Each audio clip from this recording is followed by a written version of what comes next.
So we all have this baseline assumption, right? We assume that as a society gets richer, it naturally gets more modern. We think economic progress automatically wipes out backward, outdated traditions. Well, prepare to have that assumption completely shattered. Because as you'll see, sometimes progress doesn't fix a problem, it actually weaponizes it. Welcome to The Explainer. Today, we are diving into a genuinely terrifying economic mystery. 68%. Now, that's not a tax rate, it's not inflation.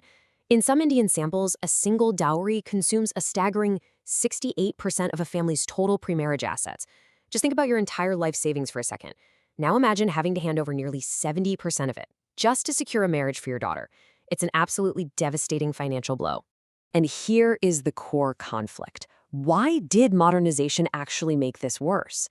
Over the last 5 decades in India, the economy grew, right? Opportunities expanded. But the dowry custom didn't just fade away into history. The exact opposite happened. Modernization literally fueled a runaway dowry crisis. Let's look at part 1, Europe versus India, and the global contrast. To really grasp this mystery, we need to look at 2 totally different historical outcomes driven by the exact same economic forces. During the Industrial Revolution, Europe grew a lot wealthier, and the result? The dowry tradition practically vanished. It just died out as the middle class rose up. But over in India, as the economy modernized, dowries absolutely skyrocketed. They spread to castes and regions that had never even practiced them before. It's the exact same economic spark. So why did it cause a massive fire in one place and totally extinguish it in another? And we're not just talking about some slight bump in costs either. Look at Goa. In 1920, a top-tier husband cost about 2,000 rupees. By 1980, 1 million rupees. That is a 14-fold explosion in the real price of a groom. That's not normal inflation. That is a terrifying, hyperinflated market. Moving on to part 2, the hidden engine behind all this, caste. Economist Siwan Anderson built this incredibly complex matching model to figure out what caused this explosion. But let's completely strip away the academic math for a second. The hidden engine here is caste, specifically a concept called patrilineal endogamy. Basically, that means there are 2 unbending rules. First, you inherit your social status strictly through your father. And second, you absolutely must marry within your rank. Your rank is fixed by birth, no amount of wealth can change it, period. That is the fundamental rule of the game.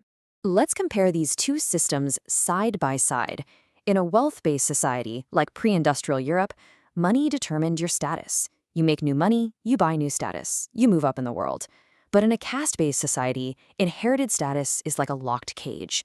You can acquire massive amounts of new wealth, but your place in a caste hierarchy remains entirely frozen. Which brings us to part 3, the status bidding war. So what exactly happens when you pour a ton of new money into an unchangeable social ladder? Well, you get a vicious bidding war. Step 1. Modernization creates highly unequal wealth within the exact same high caste. You get rich and poor right next to each other. Step 2. Newly rich families from a lower caste desperately want to elevate their status. They can't change their birth, so what do? They bid huge money for a poor high caste groom. They are literally buying his status. Step 3.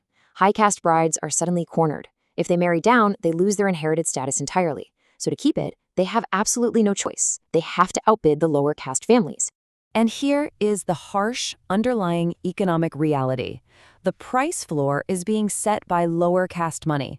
A poor high caste groom might not have any real earning power of his own, but his caste acts as an impenetrable financial shield.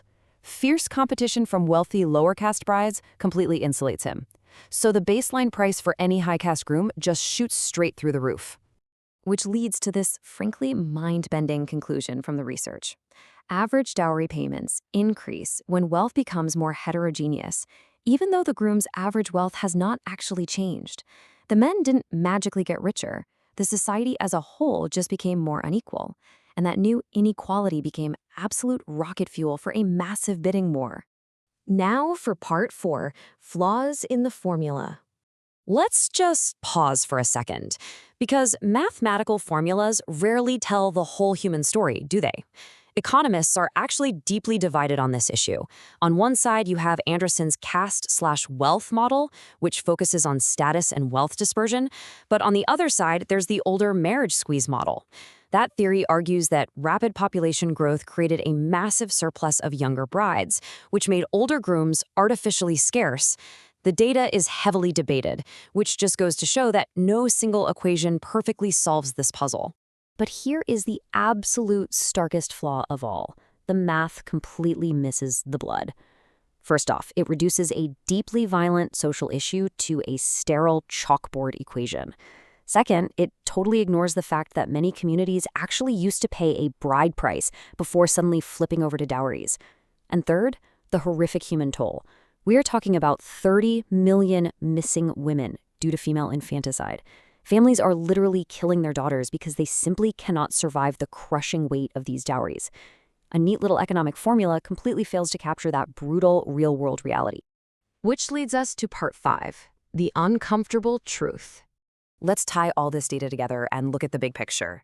Here is the ultimate face-slopping takeaway for you today. Economic progress doesn't always erase inequality. We just blindly assume that bringing money into a society washes away rigid hierarchies. Well, it doesn't. In a rigid system, new money doesn't break the hierarchy. It monetizes it. It takes an ancient, totally inflexible system, pumps it full of cash, and turns it into a deadly bidding war. So I want to leave you with this thought. When economic development weaponizes a deadly tradition, when getting richer makes a brutal custom 14 times more expensive and exponentially more deadly, is it still progress?